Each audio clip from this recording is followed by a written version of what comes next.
15 years I lived in the United Arab Emirates, specifically in Dubai, and I just moved here about 4 or 5 years ago, so it was quite recent, I think. I came here 2 years ago in January 2014. I'm from India. So we were looking for a better quality of education, and as well as a better treatment for women in general, more freedom, right? I can do anything and it would be acceptable over here. But over there, even though you don't really have to wear the shayla or the abaya or anything, you are restricted in certain ways. The reason why I chose to study in another country was because I was looking for new opportunities.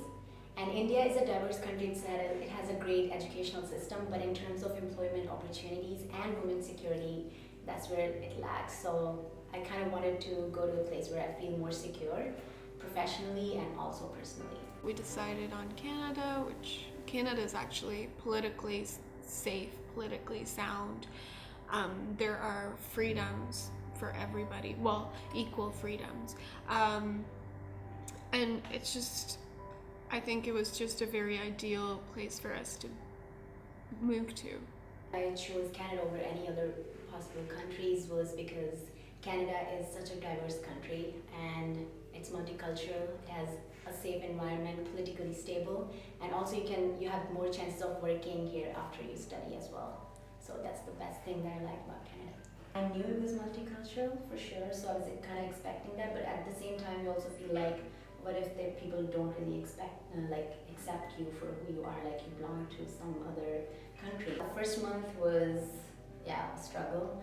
Like I was having a hard time adjusting. It was like different people, I can't remember their faces. I was doing good grade-wise, I was studying well, it was great, but I wanted much more than that. Like I felt like I was just a crowd. So I wanted to do something that would make me stand out of the crowd. Like I wanted to do more than just studying. And that was the hard thing. When you come to another country, you feel like you're lost basically, and you just want to go back because you're always looking for an easy way out, but it's not like that. But as they say, like the struggle makes you a stronger person. So I actually got myself involved in campus activities. I volunteered. I was like, by the end of my program, I was like volunteering at like 5 places on campus because it made sure that I had friends, and also I was keeping myself busy actually. And because of the volunteer experience, I actually was able to find a non-campus job as well, so which was pretty amazing. I was scared that, and for the most part, like, this came true. Like, I was scared that people would not want to be my friend because, like, obviously I'm from somewhere else, right? They've never seen me before in high school. And high school children are very mean almost. So when I came here, I dressed a little differently. I had a slight of an accent in my voice. Like, we went to an American school, but still, like, I had a bit of an Arabic accent. And you could tell that I wasn't from that place. So I was very much outcast for my grade 10. And then grade 11, I started getting more involved and stuff. So it got better, but it was really, really depressing. Grade 10 was terrible. I remember crying once in religion class though, because like our teacher asked us, he was like, well, he I guess he forgot that I was an immigrant, but he was like, he showed us this video about these new kids coming to a high school. And anyway, so he was like, after watching this video, what do you think? Like, how does it feel to be new to a school, like an immigrant, new to a country?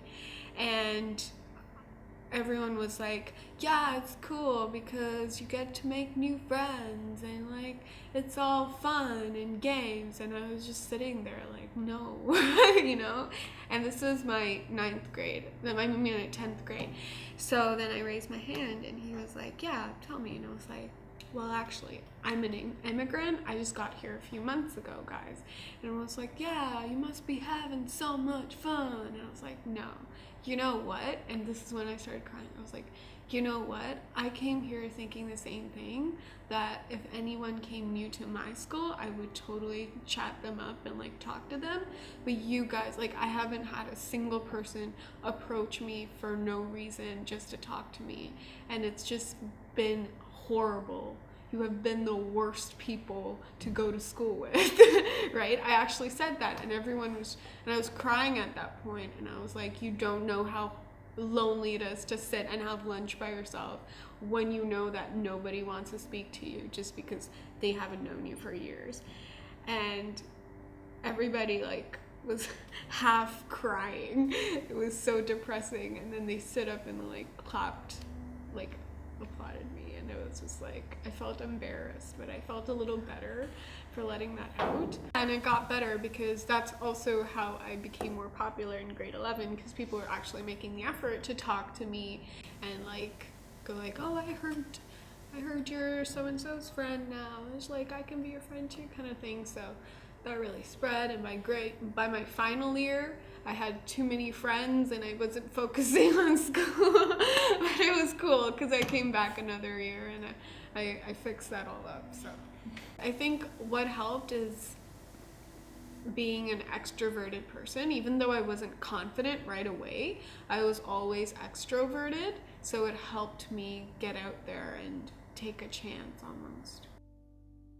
So what I felt coming to Humber and also like in Toronto, living here, I've sensed that people are really, really welcoming. Like most of my friends are not really Indians, like it's like a bunch of other people, like it's diverse, and I feel proud of having a diverse friends here. So I feel like people are welcoming and friendly.